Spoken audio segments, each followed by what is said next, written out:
All right, so we're live on YouTube again, and this time hopefully we'll have some stimulus package for our internet connection, because that's the reason why we went down the previous time. But we're live back again, and my guests are still with me. So just to bring you up to speed, the finance minister announced a package involving about 5 lakh crore rupees, largely focusing on the MSME or the small and medium sector. A lot of the questions that we're getting right now is, what does this mean? How do I use it? If I am a businessman, how can I actually use this, these measures being offered by the government to save my business? And most importantly, will this save the business? So if we go piece by piece, I first want to look at the collateral-free loans. This is the first announcement that came in. Collateral-free loans of 3 lakh crore rupees, no principal to be paid back for the first 1 year. Mr. K. Raghunathan joins me right now. He's the former president of the All India Manufacturers Association. Mr. Raghunathan, thank you for joining me. What does this mean? What collateral-free loans, where I don't have to pay back the principal for the first 1 year, will this go a long way in saving businesses like yours? Thank you, Faye, and let me little bit decode what is this collateral-free loan is. Normally, an entrepreneur like me who is running an SME goes to the bank, and we have 2 types of loans. One is term loan, which is meant for buying assets or machines. Second is a working capital loan, which is linked to the fully paid up stock. If the stock value is 100 rupees, fully paid stock value is 100 rupees, we would have up to about 80 rupees, we would be having a drawing capacity. And the announcement has come. Already existing credit guarantee scheme is available up to 2 crores. But the problem is, most of the banks have not given lending to the MSME sector without a collateral. Majority have given against only security for the loans, whatever is being extended. This is evident from the fact that every day you see in the newspaper, Sarfasi Act, auction sale notice, possession notice, all this is emanating against loans, what is extended against a property security. Now, I will take a small analogy for you to understand the whole matrix of this. In my house, there is a overhead tank, and there is a tap at my house, and there are piping systems. The overhead tank needs the water. Water is the money, and the overhead tank is the central government. Today, FM has pumped money into the overhead tank. But unless it comes in my tap, it has no meaning for me. What is the amount, what is stored in my overhead tank has got nothing in relation to me unless I use few water in my tap point. Now, the gap is between the bankers, the NBFCs, the instruments which is flowing through process. Now, today's announcement, let's say, it benefits about 45 lakhs of people, according to the finance minister. What is the total number of MSMEs in this country? Again, it is about 5.5 to 6 crores of MSMEs. So we are talking about 10% of the MSMEs, not even 10, because large corporate also up to 200 crore is 100 crore is included in this, will fall into this. Now I will tell you, there is no collateral needed. But what is the interest rate? I don't know. It says 20% is the cap on my borrower. Okay. 20% of what? For example, in my company, I have a 50 lakhs of credit limit with my bank as a working capital. I have used only about 20 lakhs because my paid up stock is only 24 lakhs. Now, whether 20% of the 20 lakhs or 20% of the 50 lakhs is not clarified yet. Now, I am trying to see how do I, today FM has announced, no? So tomorrow morning, I need money badly, no? I have been starving without a water in my house. So even if I get a drop of the water, I would like to draw it right now. So I immediately, 1 hour back, I called my bank manager and I asked, sir, tomorrow morning, will you give me another 20% in my bank account? He told me, Mr. Raghu, please give me a proposal. Justify your proposal. Now, what am I to justify? Am I to justify I have to pay salary to my people, or am I to pay supplier to the people? That is where the crux is. Fair enough. But the announcement says 3 lakhs crore will be pumped in under credit guarantee scheme with a 1-year moratorium. Now, this is a catch point again. Term loan has got moratorium and repayment schedule. Working capital has got only interest. Now, a new terminology has come for me, which is 1-year moratorium plus only the interest. These are some issues which needs to be addressed or looked into before the water flows into the tap. All right, let's go piece by piece. Let's go piece by piece. Let me also bring in the other panelists. Mr. Mohan Guruswamy is with us. Professor Arun Kumar is also with us. Professor Kumar, let me come to you with this. I liked the analogy of the overhead tank and the taps. Do you believe, and here's the question, is it still up to the banks and the NBFCs to pass this money down? They've disappointed in the past, where the government has announced something or the RBI has announced something, and the banks have not really functioned as very good taps. Is that a challenge? Pipelines. Okay, they're not a very good piping system. Is there a challenge with the piping system here as well, or will the finance minister's announcement do the trick? So, Faye, the house is empty. There's nobody in the house. You don't need water. Okay. Therefore, whatever you fill into the tank is not going to help. So the demand is gone because, the businesses have closed down. Lockdown means that business is not working, offices are not working. And the MSME sector, as has already been pointed out, has 6 crore units, of which only 1% are the medium and the small businesses. The remaining 6 crore are actually micro units. Micro units closed down. People have walked out. People are walking back home. They have no work. They're starving. 50% of the people are starving today because they are small savers. They can't sustain themselves even for a week. So I think the priority of the finance minister is all wrong. The first package that should have been announced is, what are we doing for these poor people? They've fallen below the poverty line. They don't have money to eat. They are walking bare feet. They're walking without food in their bellies. So the first thing that needed to be done was, how would these people survive? And 50% of India is about something like of the order of about 75 crore people. So for 75 crore people, we would need roughly 18 lakh crores of funds for a year if we have to sustain them. And mind you, we are into a depression. The rate of growth, because you see, the rate of growth has come to an average at the moment of minus 70%. Okay, it will recover in not less than 1 year. So the average rate of growth for the year would be minus 37.5%. And therefore, you are in a situation where your tax revenue will be down by at least 50% from 16% tax GDP ratio to 8%. Therefore, the first thing the finance minister should have done is to redraw the budget. We don't have the resources even to pay basic salaries and to meet the defense expenditure, etc. Because if the tax revenue comes down from, as I've calculated, from 32 lakh crores to 10 lakh crores, and the non-tax revenue will also come down by something similar.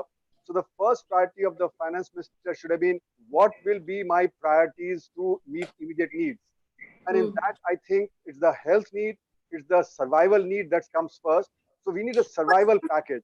And the survival package should have been announced. If we are announcing all kinds of other things like loans, etc., like for instance, the RBI increased liquidity, cut the reverse repo rate, etc. But the banks are depositing 8 lakh crores in the RBI because they say there's no demand for loans. So if there's no demand for loans, why? Because investment is down, because output is down. Okay, then what is the good use of loans? So you have. So Professor Kumar, are you saying that what was announced today was unnecessary? Because at some point, isn't it important to look at all sizes of businesses in the economy and look at all sectors at the same time instead of going one by one? No, that's not true. You have to see first, what is your priority? Are people's survival the priority? Is health the priority? Or giving loans the priority? To close businesses. If businesses are closed, then giving loan is of no use. So, you are announcing things which are not going to pump prime the economy, which is not going to start the economy. And that's why, even though RBI has increased liquidity, it has cut the reverse repo rate, cut the repo rate, okay, cut CRR, increased liquidity again through cutting CRR, but none of that is having an effect. And the reason is simple. A lockdown means supply is not there and demand is not there. This is a situation worse than a war. The house is empty. No matter what you do to the tank and the pipes, nobody wants water. So what I'm trying to argue is that priorities are all wrong. Budget had to be redrawn because we don't have the finances. The tax collection is going to be down by something like 67%. So you will not be able to pay salaries. Like Maharashtra government is not able to pay salaries. States don't have money. GST collection in the month of April is down to less than 10% of what it used to be. And if GST collection is not there, how do you pay salaries? States depend on GST for it. So my argument is that our priorities have to be right. If we don't prioritize and we don't redraw the budget, then no matter what we announce, it is not going to have an impact. It will be futile to keep announcing these things if we don't do the basics right. Okay, and we have to think we're not going to recover back to January 2020 in the coming future. So we have to have a new thinking. This thinking is what is the pre-January 2020 thinking that is coming to the fore. Whereas we have to think out of the box, we have to think anew and plan for it in a very different way. Okay, let me bring in Professor Aman Agarwal as well. Professor Agarwal, we just heard very interesting arguments both by Mr. Raghunathan and Professor Kumar about what the government need to have done right now, redrawing the budget or prioritizing the fact that the businesses actually get money. I get the sense from the smile on your face that you disagree. What is your point right now? And do you believe that this will save the industry? You see, you raised a very interesting question, but I would like to begin with what you started about subordinate debt. And that's where the important issue is.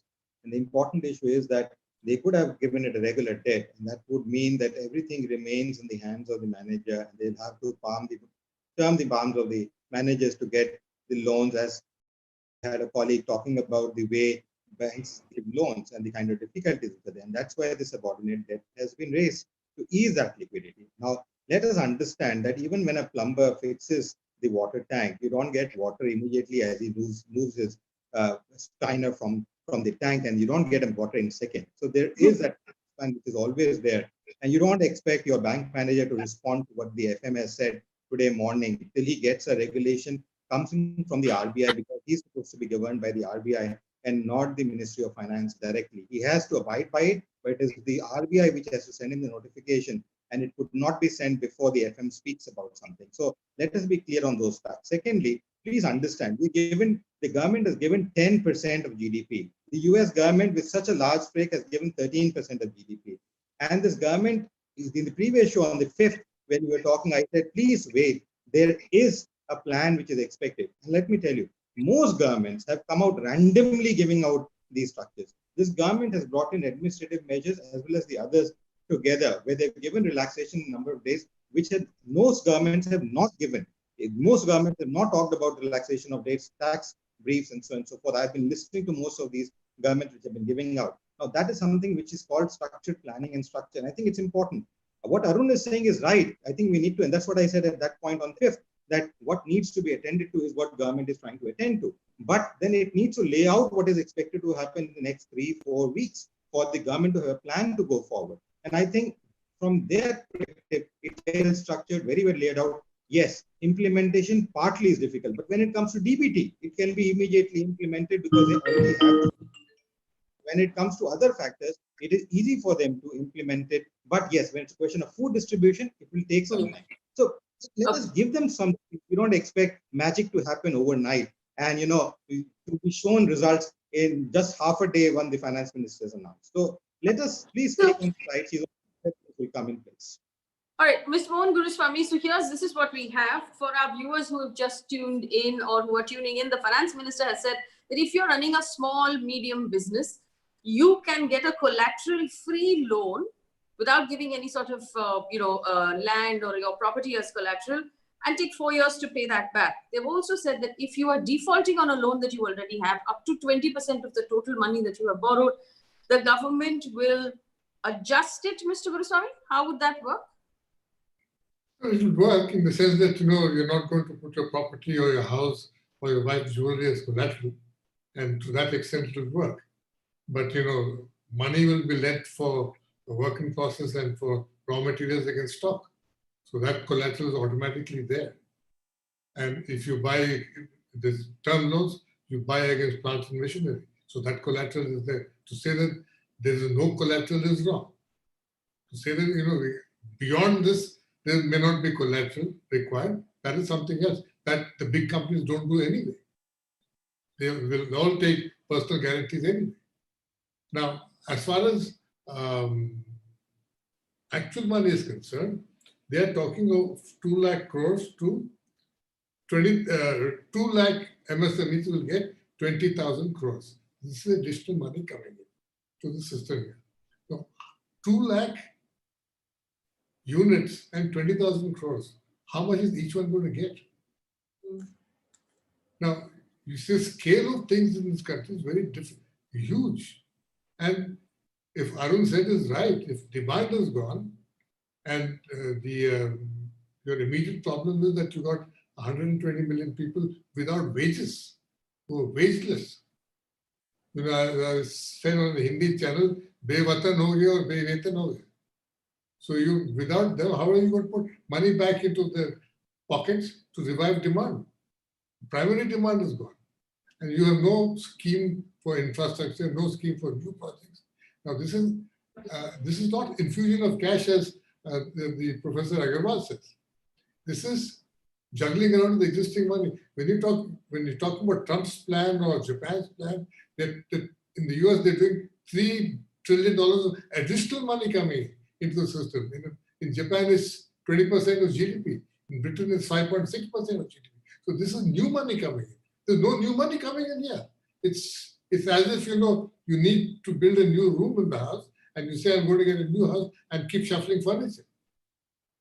This does not solve any problems. It does solve a few problems, but doesn't take care of the huge, gigantic problem on our hands. How to get these people back at work?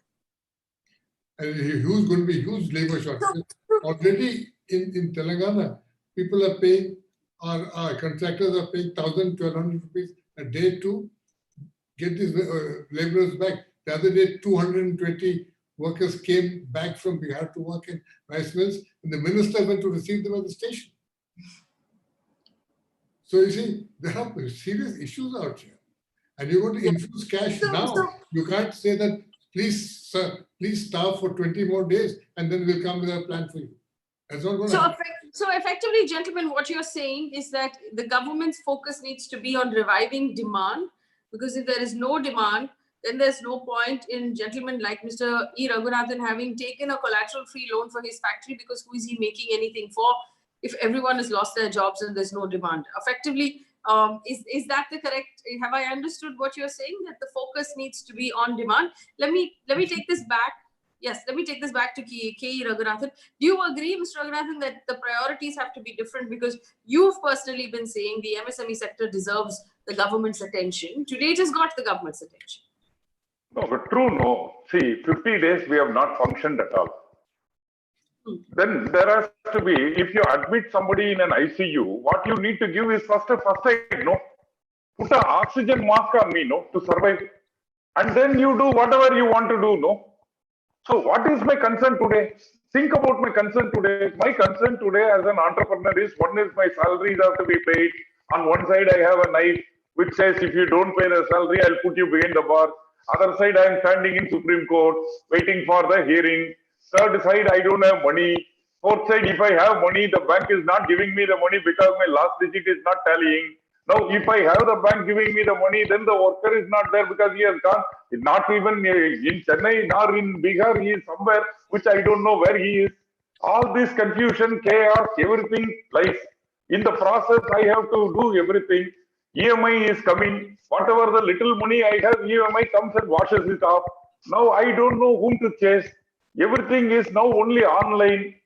Now, under the circumstances, my survival is a question mark. Now you are telling me, you go, you stand. Now talk about the second scheme, which is NPA are being flooded with 20,000 crores. So you know, Faye, what is NPA? Non-performing asset. If I take a loan with my bank, and if I 3 months installment I don't pay, my account is classified as a non-performing asset. What does it mean? I come into the radar of the banking system that I have a problem in my bank, unit, and it needs to be concerned. Now, the government says, I will push the NPA from 3 months to 180 days. What does it mean? The early warning system has been pushed. By the time you realize that I am not well, I am already finished.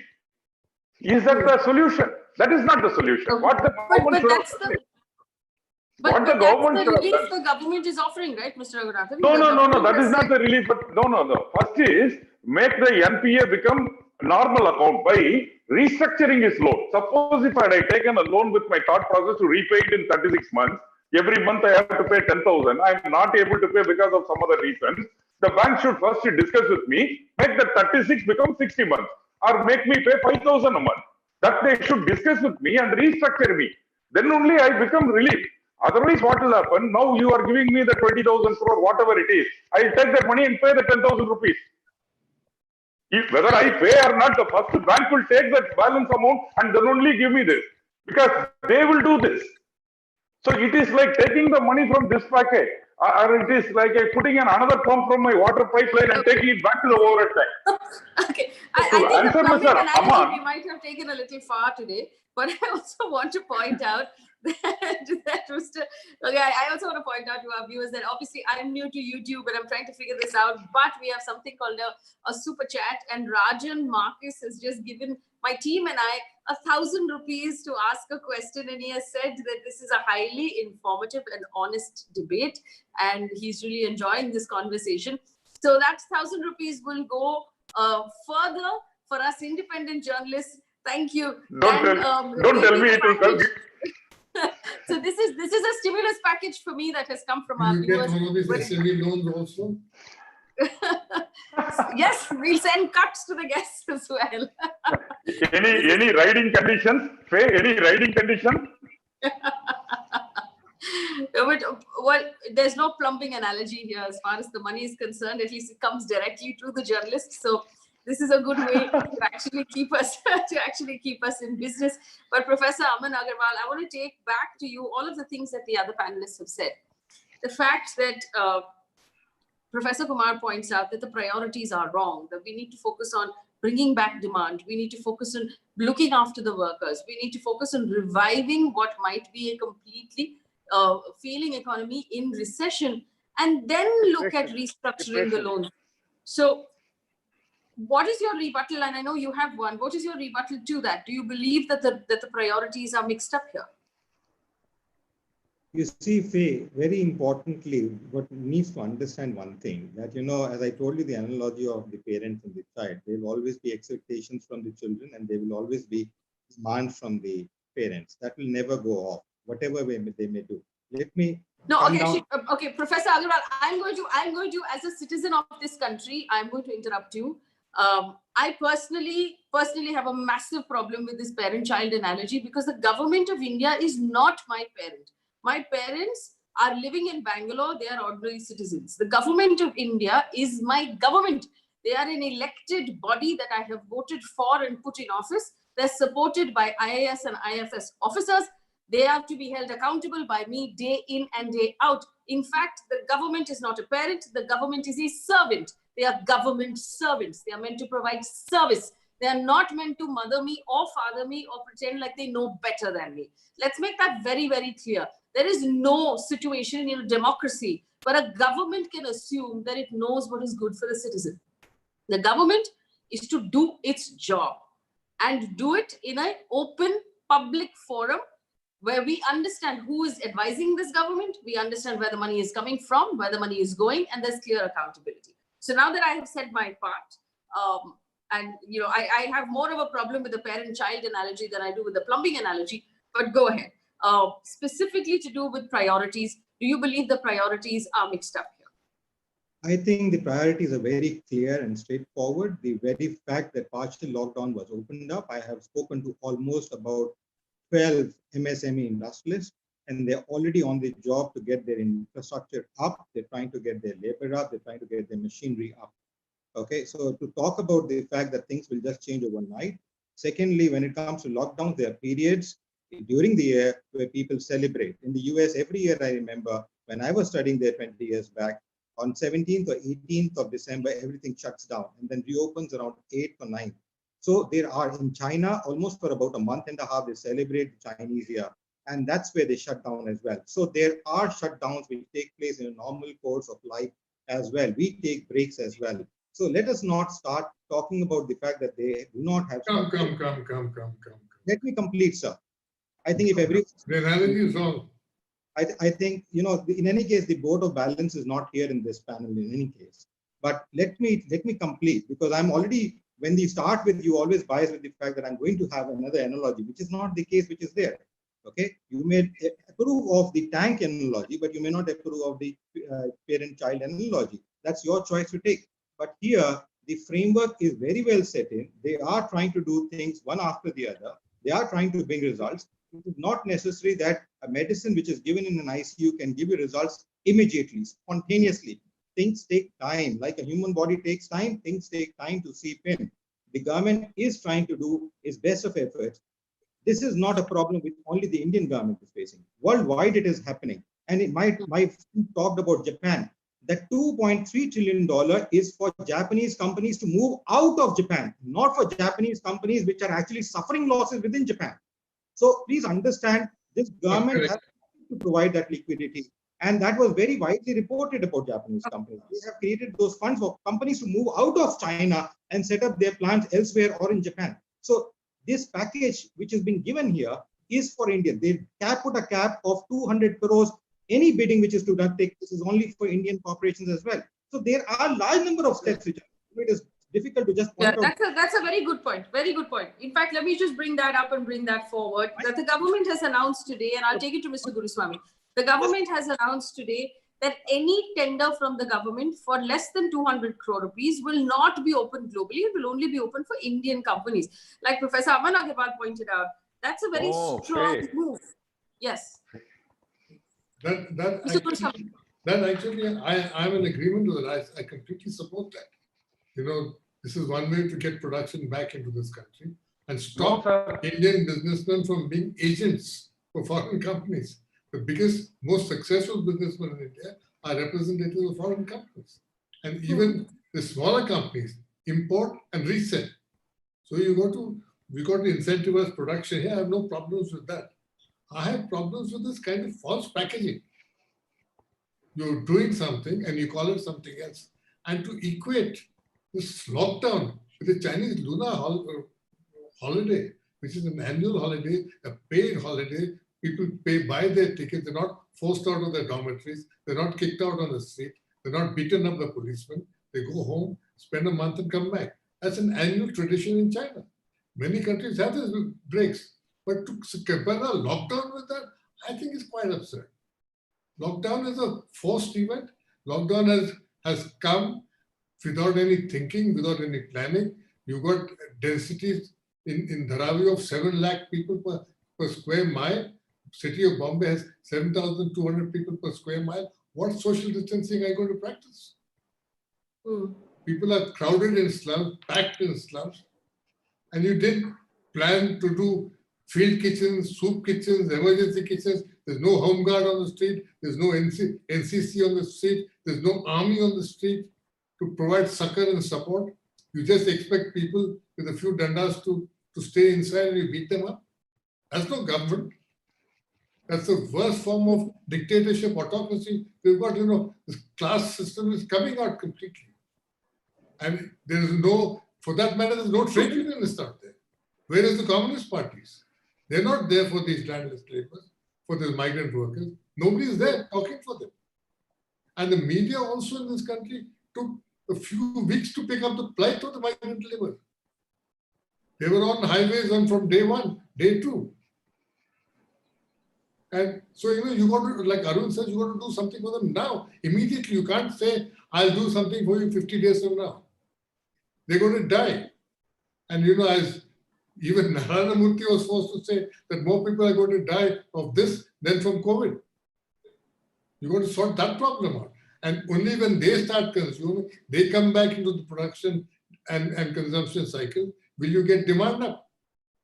Yes. In fact, let me bring in Mr. Guruswamy. Forgive me for interrupting you. Let me bring in Professor Kumar. Has had his hand up for a while. Professor Kumar, this is true. The government actually ring fencing smaller, contracts of less than 200 crore rupees for Indian companies. Do you believe that this will boost, small infrastructure companies and small companies in India and push them and give them more work? Faye, I think let's be very clear about a few things. As you said, government is about the collective.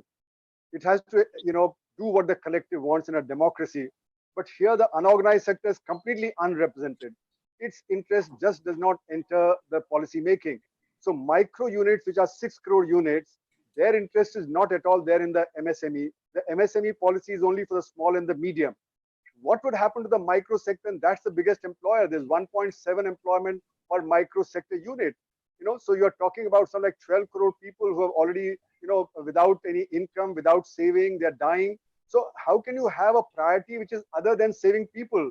Because if you don't save people, you'll have a social breakdown, you'll have a political breakdown, there'll be food riots, So we have to save our society. That has to be the first priority. So health and saving people has to be our first priority before we do anything else. Second is, our demand is not going to go up suddenly, because even the well-off sections are suffering for what is called the wealth effect. And wealth effect means your stock market prices are down, a lot of businesses will fail, and real estate prices will be down, your rents will be down.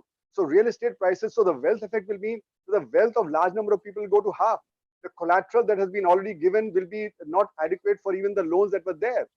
So what will happen is banks will be very reluctant to lend because they will be worried about the NPAs that will build up. So unless government announces a scheme to, for the banks, or the RBI announces a scheme, how the NPAs would be tackled and what would happen to the banking sector, if this increases.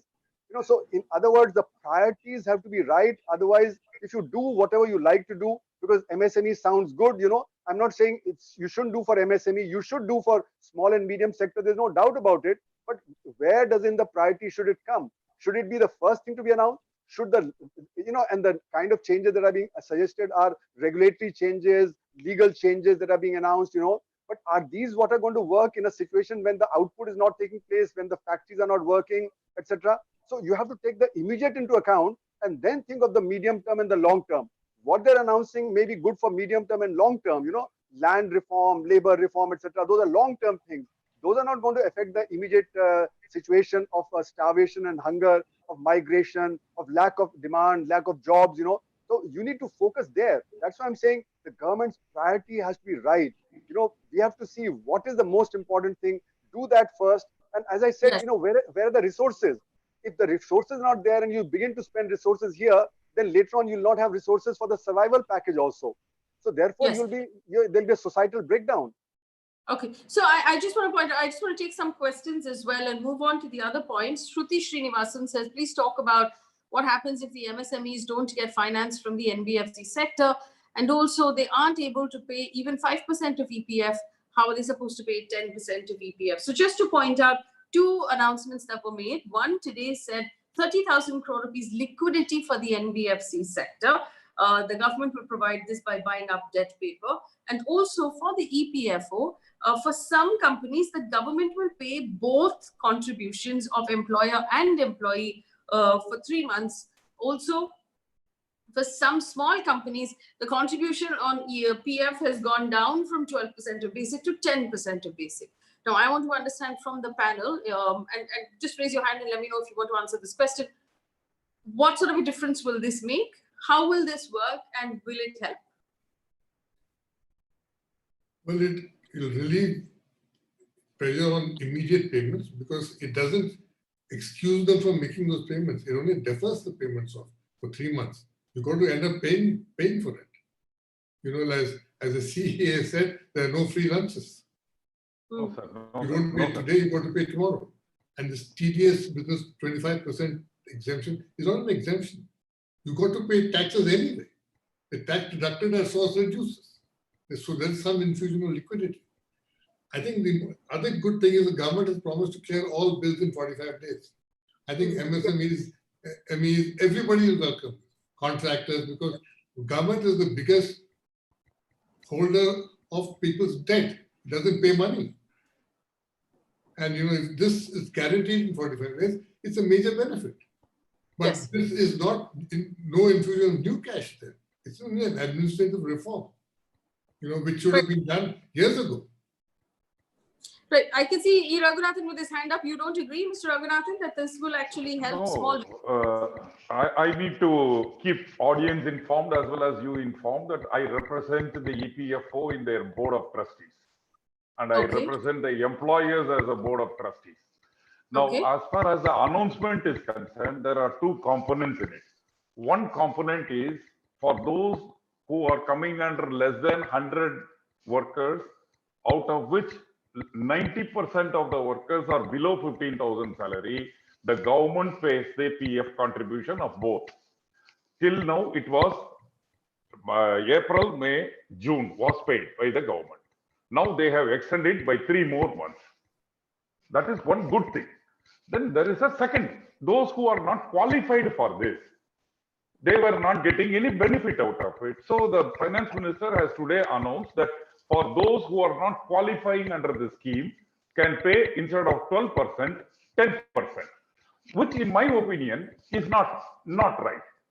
I'll explain to you why. Suppose if there is an employee in my company who is drawing 25,000 salary, his basic or eligibility for PF is, let's say, 10,000, on which I have been paying 12%, which is 1,200. Now I will pay only 10%, which is only 1,000. So 200 rupees is what I am saving now by this announcement. If I can pay 25,000 as a salary plus 1,000 rupees as a EPF, I can as well pay 1,200. So it is not a real liquidity for me. Instead, if the government had given, let's say, 3 months interest-free moratorium to pay up that money for those companies, then that would have made some liquidity available for them. That's my view, as far as EPFO is concerned. Now, as far as your 200 crore tender is concerned, let me explain to you, because I wanted to interrupt that time. Let me clarify to you. The government has not clarified on 2 aspects. Either they don't want foreign companies to participate in the tender, or they don't want foreign products to participate in the tender. I can still float a local tender and give it to an importer who might have imported the material and supplied to me. My contract is only in Indian rupees. Yes. So that rule, unless you clearly define whether you don't want foreign material within less than 200 crore contract or foreign company or dollar payment, that has to be clarified. If that is not clarified, then that rule doesn't have any validity. Second, if there are products. I think she clarified it. She said for products manufactured in India. To encourage manufactured products in India, we're not going to allow foreign products to come in. No, sir. Suppose if I am a government department, no, sir. Suppose if I am a government department, I float a tender for buying an item locally. If I don't get anybody to participate in it, then I enlarge my supply, including global. There may be some manufacturer in India. That time of my need, he may not be able to feed me. That may be the problem, no? There can be different problems. Yes, so it has to be clarified correctly. Okay, so I understand what you're saying, Mr. Agarwal, but we might get a little caught up in that. I mean, technically, Go ahead. As long as the first option is given to Indian manufacturers to see if anybody in the Indian manufacturing sector can make that contract, and then after that take it, globally if absolutely necessary. It still supports the Indian manufacturing sector. That is what is the clarification. A couple of two more announcements I want to go through. One, it says that anyone who has a contract with the government, with the railways, with any of the central ministries, those contractors will be given a 6-month extension to complete their projects without any without any sort of punishment for delay. Also, it says interesting, yes, for real estate. Real estate will be able to use this as force majeure and be able to, obviously, as far as RERA is concerned, there will be delays in the delivery of real estate projects, and they are given an option as well. Both of these seem like very sound options to make sure that people are not defaulting on their projects, and we have fewer NPAs actually sort of accumulating over a period of time. Professor Kumar, do you see these as positive announcements? No, Faye, everything that has been done is a positive announcement, but in the medium and long term. My question again is, what do you need to do in a resource constant economy which is cut down? That is the big problem that I'm confronting. Even on the EPFO, even if you're giving only 1,000 crores, the question is, where should that 1,000 crore go? To people who are employed, people who have income, or to people who have just completely lost income? 50% to 70% have completely lost any income. So where should our resources go? And the real estate market is down. It's way down, and it was down even before. And now, as I was saying, property prices are going to collapse. So, your property markets face a completely different problem than the one that is being addressed here. We are not taking into account the fact that the real estate market is going to continue to go down as businesses fail. And many businesses are highly leveraged, and they are the ones who are going to fail first. Many shops, like malls, for instance, people are not able to pay rent. And therefore, many shops will close down. As today's report says that at least 20 to 30% of the shops will close down. Many businesses will close down, and all this property will come in the market. There'll be no buyers. So I think the point I'm making is, let us identify the problem first, address the problem, prioritize the problem. What I'm seeing is long term, medium term, but I'm not seeing what is to be done now when the crisis is today. So therefore, we must do for the small and the medium sector. There's no doubt about it. But what is the focus? The micro sector should be the focus today, and small and medium will also come into that. Similarly, on the real estate front also, we are advising the states, that the COVID-19 period should be force measure, etc. But the point is, if all contracts begin to fail, shops close down, then how would this all work? So I think we need to focus on what is the immediate problem. And I think that's where the government is not coming out clean. What is their analysis? What is the short-term problem? What is the medium term? And what's the long term? What is the solution for the short term, which is the immediate? You can't tell the workers, go hungry for 50 days. We'll take care of you after 50 days. There'll be food riots. There'll be societal breakdown as a result of that. You have to deal with the food problem today. You have to deal with the health problem today. You're planning to ease the lockdown without actually going in for massive testing and contact tracing. That should have been the first priority on the health front if we were to go to ease the lockdown. So I think the prioritization, as I said, is completely incorrect. And these things can be done in the medium and long term. That's a different matter. We are facing a crisis today. The resources are not there today. Okay, so I want to do one round of questions for the entire panel. Now, we know, first of all, that this is not the only announcement, that other announcements are coming, one every day from the finance minister. So what else were each of you hoping will come tomorrow and the days to follow? We also know from the Prime Minister's announcement that came yesterday that they're leaning towards opening up the lockdown with some precautions in place, like social distancing and wearing masks, because that is what he sort of hinted at without being absolutely clear about it. So if we are opening up, and I just want to point out to the point that Professor Kumar made, I spent the day today in government hospitals where in Mumbai, which is worst affected. We are not in a position to handle right now an influx or a sudden spike of COVID case numbers, because our hospitals, at least in Mumbai, are completely full. So if we are opening up the lockdown or easing off the lockdown in some parts of the country, are we ready? And what would you expect in the next few days to come from the finance ministry as announcements? Mr. Guruswamy, you first. I don't think there's any new announcement, tangible announcement going to come tomorrow or day after. All you'll have is more of these, these medium term and long term plans, which is all fine in the long term, but in the short term, we're all dead, paradoxically at this time. But so I don't see anything coming from the government on that. But I think as far as overloading of hospitals are concerned and all these, if you lift the lockdown, there is going to be some kind of pressure built up on the hospitals. But you can't avoid it. COVID is going to be there for at least till the vaccine comes. Vaccine is, we're going to wait for 18 months, even before you get a treatment going for it. We're talking about remdesivir now. Remdesivir is not proven as yet. They're experimenting with these drugs. So I think there'll be some overloading. We'll have to put up with it, and we'll have to cope up with it. So you build emergency resources. You create more hospital beds. Like in Hyderabad, they've used up the stadium now, and they put the indoor stadium, and they've laid beds out there. You've got to do these emergency preparations, get more doctors and nurses back into the field, and you've got to use the resources of the army also for this. The army has really been out of this whole exercise so far. Army's got huge medical institutions, paramedical institutions in there. Got to bring that, keep it in readiness. So all these planning has to be done. But herd immunity is there. 80% of the people who are going to have COVID infection are going to be asymptomatic. They're going to pass it off as a common cold and go back to work.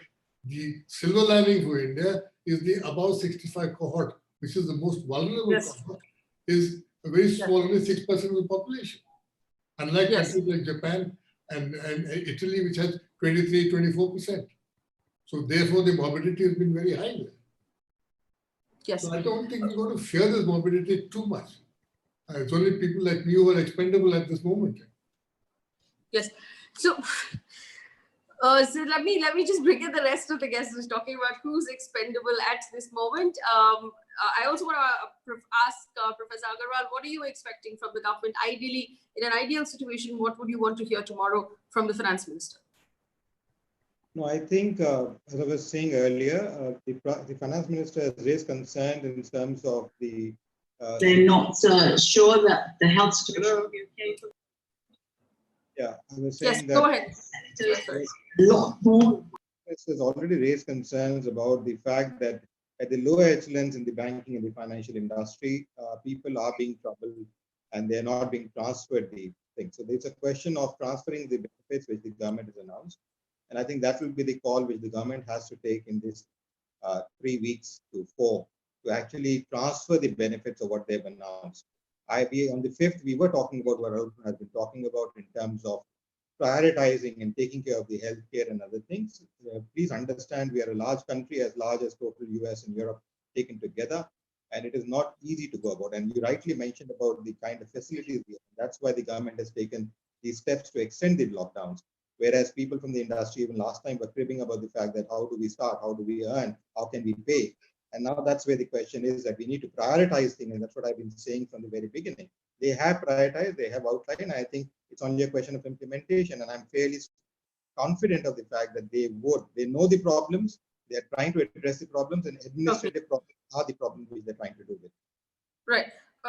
Professor Kumar, obviously you are expecting that the government at this point will announce relief measures for the unemployed and for the workers, I assume.